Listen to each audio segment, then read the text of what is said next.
The title I chose for this address, "Don't Worry About That Nozzle, Kid, because we don't do fires anymore," is meant to reflect what I see as a disheartening reality. That many of today's fire service leaders no longer believe fire suppression is our most important mission, or worse, still a part of our mission at all. This is very troubling to me because I tend to be a bit of a traditionalist. To me, the fire service is still dirty hose, brass nozzle tips, hose bed dividers with the paint chipped due to being whacked by couplings 1,000 times, seasoned firefighters who know what it means to pull a ceiling and know what to do when they're told to trim a window, and chiefs who trust their instincts and exude what Chief Dunn calls command presence. During the football season, ESPN aired commercials featuring veteran football players, and they'd ask the question, "Are you old school?" I guess in many ways I am, for I truly believe that tradition is important to the long-term survival of the fire service.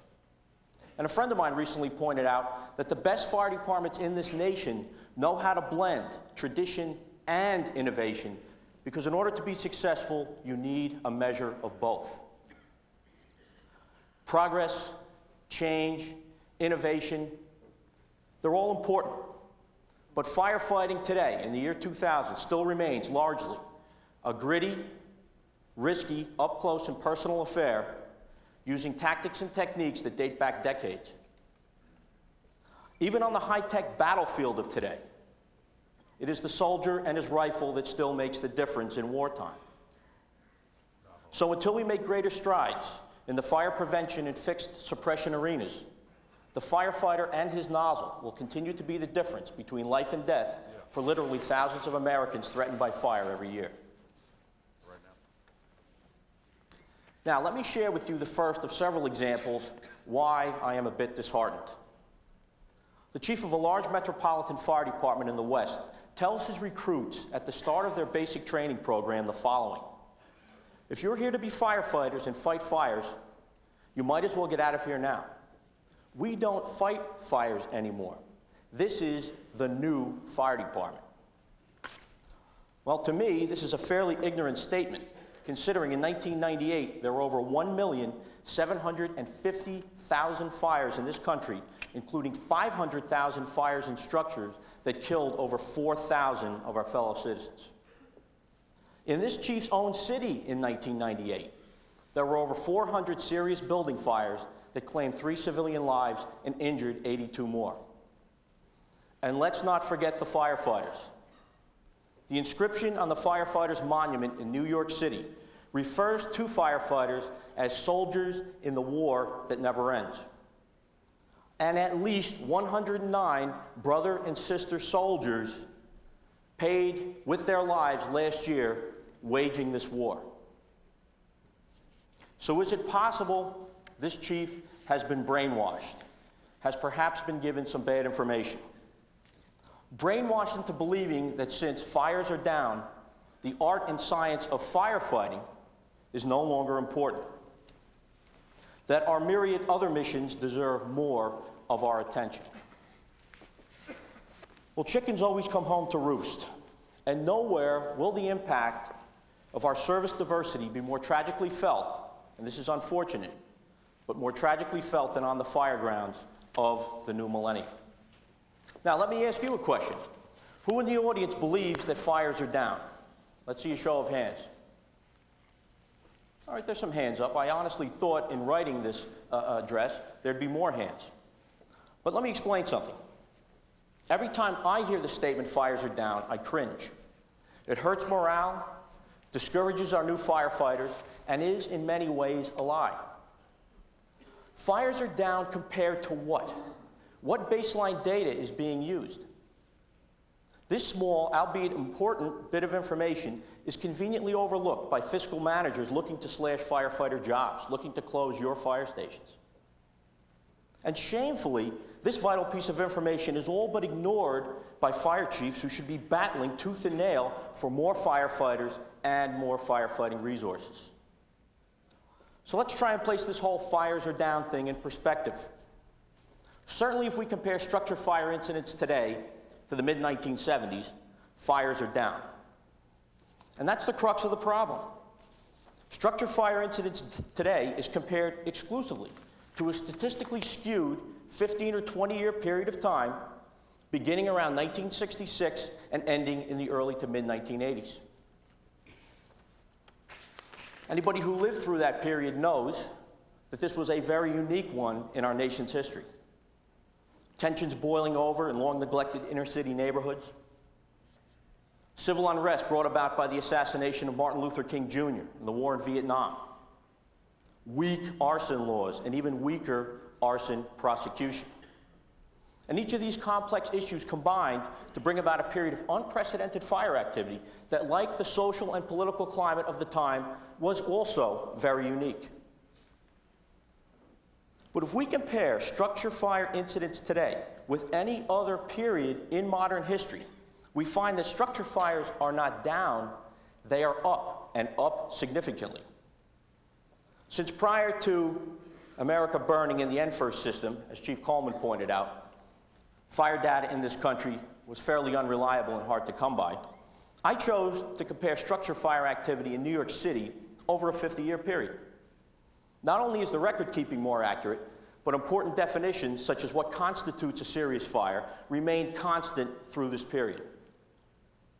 And while there's no doubt some margin of error in my research, I feel the data is sufficiently accurate to provide insight into the issue of just how busy we are today compared to our brethren of a generation or two ago. And this is what I found. The peak year for structure fires in New York City was 1976.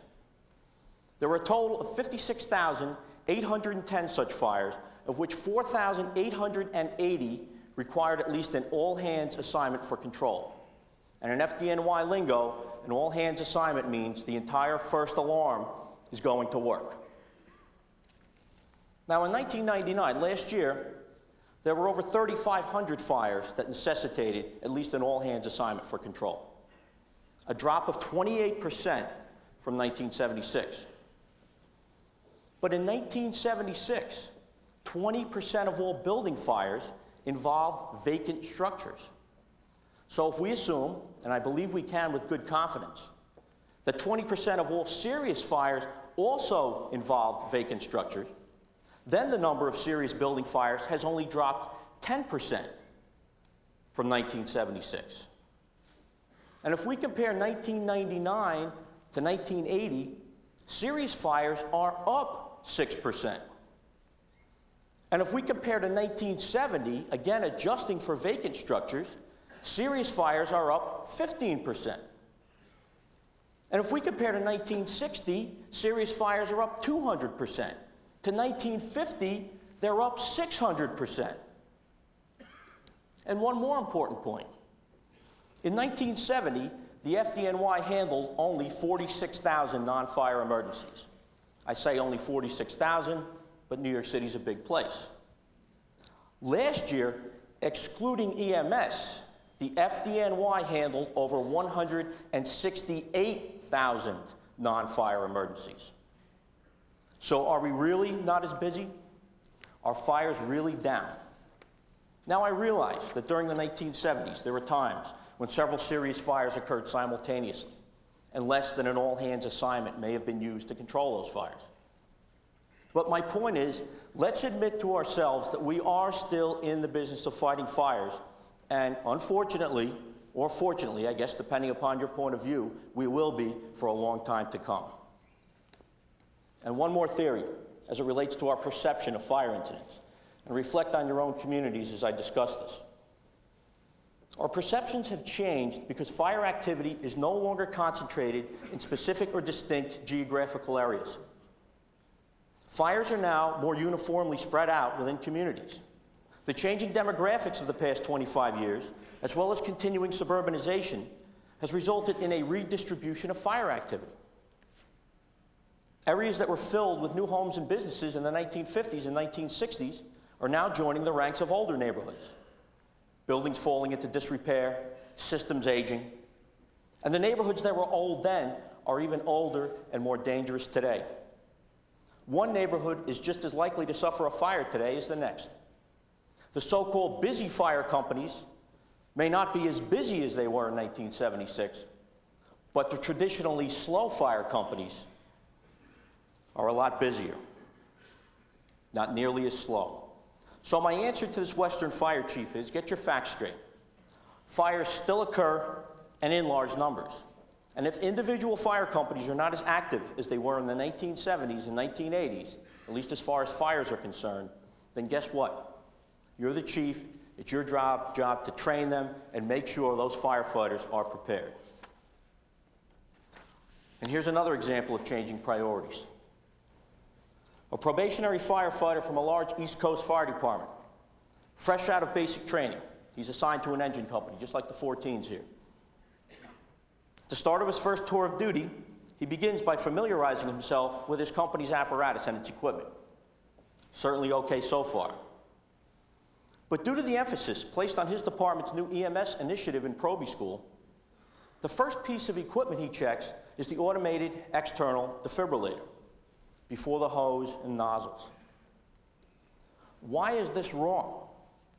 I think it's wrong because it will ultimately hurt firefighters. Let me explain. Well, I'm not a big fan of fire service-based EMS, and certainly my friends in the audience can attest to that. I realize it's an integral part of many fire departments, and it has saved firefighter lives as well as many civilians. I know of a captain in a large urban fire department who suffered a heart attack while on duty, sitting at the housewatch desk, writing his evening roll call. Next thing he remembered, he woke up in the hospital. His life was saved by the CPR and CFRD firefighters on duty, and the fact that an automated external defibrillator was not only located on the fire engine nearby, but that it was maintained properly, checked on a regular basis at the change of tours. And certainly more firefighters will be saved by fire service-based EMS in the future. But consider this. Whereas a defibrillator can only save one life at a time, a working nozzle on the end of a hose line in the hands of an experienced nozzleman can help save 2, 10, maybe even 100 lives, civilian and firefighter alike. So my recommendation is, check the defibrillator, sure, but check the hose and check the nozzles first. What about the issue of trying to legislate safety? Certainly that was a big part of this morning's theatrical presentation, and all very valid concerns. And specifically, as was mentioned this morning, the 2 in, 2 out debacle. Who doesn't have an opinion on 2 in, 2 out? So consider the following statement from a commentary written by Captain Greg Falkenthal of the Vallejo, California Fire Department, which appeared in the March 1999 issue of Fire Engineering. And I quote, "Our greatest mistake was somehow falling under the illusion that legislation equals safety. Safety cannot be legislated, mandated, promised, or guaranteed by statute or any other magic wand. Practicing OSHA's 2 in, 2 out rule doesn't make a firefighter safe any more than walking into a garage makes you a car." Interesting words. Entirely true. I view 2 in, 2 out as a cop-out standard, a sham. When the 2 who are in get into trouble, what are the 2 who are out really going to do about it? What are they going to be able to do?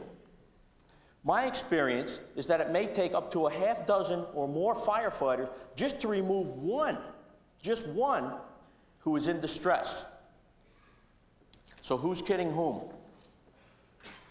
To me, and I know this probably will get some of you angry, but the safest way to operate, if there are only 4 personnel available for interior firefighting, I think is all 4 in. And the reason is that the search for victims will be completed much more quickly, but most importantly, water will be applied to the fire itself in a shorter time frame, which eliminates all the hazards that 2 in, 2 out was created to address in the first place. So if 2 in, 2 out is not the answer, how do we improve safety on the fire ground?